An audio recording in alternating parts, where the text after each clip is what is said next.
So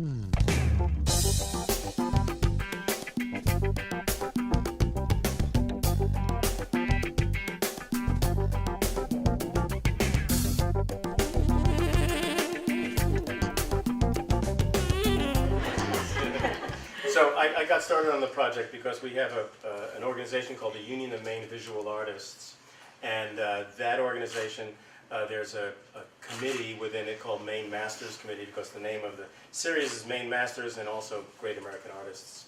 When we distribute it nationally, it'll be Great American Artists. So that committee selects, makes a list of artists. John was on that list for many years. But we often would select the older artists first because they were dying off, and we wanted to preserve the wisdom of these great artists. So I walked into Green Hut Gallery. This is the first time I'd ever seen John's work live. I'd only seen it in books and brochures and all. And it was so, the scale was so large, and the brush strokes were so textured, and the colors were so vibrant, more so than these here. I was just blown away, and Peggy said, "Did you know that he was just diagnosed with ALS?" So the first thing I did was I called the Maine Masters Committee, a couple of the key people on it, and I said, "We need to move John Imber and Jill Hoy up to the front." I didn't know whether we were going to make the film about both of them or just John. We need to move it up right away and immediately start filming and fundraising. And they approved it immediately. I found out from John that he was, his resume said that he was from Baldwin. He was born in Baldwin, New York. And I said, and I knew that there wasn't a hospital in Baldwin. I said, "John, where are you born?" He says, "Oh, South Nassau Community Hospital." I said, "John, that's in Oceanside. That's where I grew up." So we learned right from the beginning that John and I were basically from the same town. And we grew up together, and the same exact age. He was a little bit older, maybe 3 months or 2 months. And then we learned his, the Russian Jewish background. My background's Russian Jewish and Ukrainian. And his mother played the piano, and my mother played the piano, and his father taught him how to play golf. Every and Jewish. That's right. It's the same thing. My parents went down to Florida. His parents went down to Florida. It was like, he was a brother.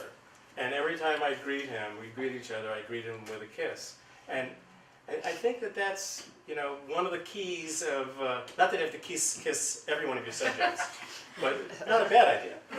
But to really get the trust of your subjects when you're making any kind of film, you really have to be friends with them. And John became family pretty close. And when pretty quickly. When Dick started editing, he would sit at the editing table and cry for 15 minutes before he could start work. That's true.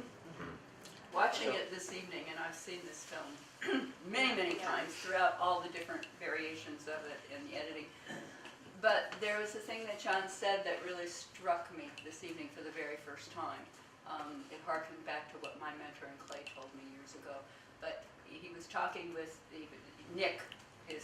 George Nick. George Nick was talking, they were talking about their conversations.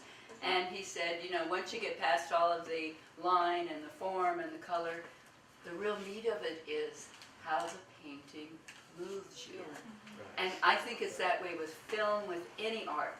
How does it move you?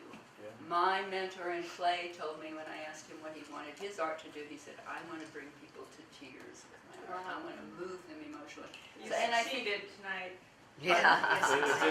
Yeah. Yeah. And so but that's the first time, and many times that I've watched this film, that really popped out at me. Yeah. Well, There's a risk with that. Well, I also want to talk a little bit about how important the film was to John, because the film went on for what, 2 years or a year and a half, It happened pretty quickly. and it really was. It was so wonderful for him because it lifted his spirits whenever you were there.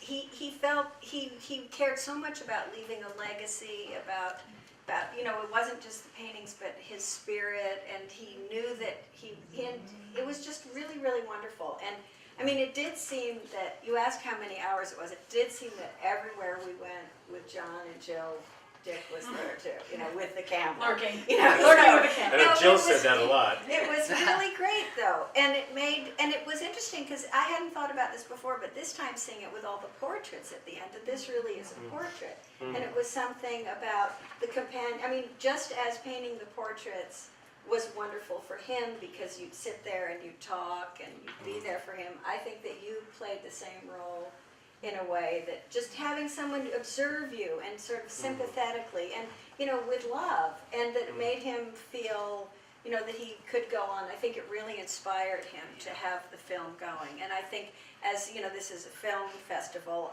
the film really played the role of like a great portrait painter. And then for those of us who loved him, to see him there, you know, even though it's sad, he's still there, and he's joking, and he's talking, and he's painting, and he's doing his thing. And then even so, he saw the film in Portland. That was one of the very last wasn't finished, days. though. It wasn't finished, but there was the dead of winter. I went up on the train to icy Portland, and it was a real struggle to get him there because. He's in a wheelchair. Yeah, he was in a wheelchair and he was in Any longer pain, speak but he or loved the movie. And then it But I had, knew that he didn't love the color because I hated it. Let's all get close. Please come up and have a good look at these wonderful paintings by John that we've been able to have here. yeah, Thanks to that's Elsa. very nice. Of course, Melody, Rebecca, and Richard will be around a little longer so that everyone can continue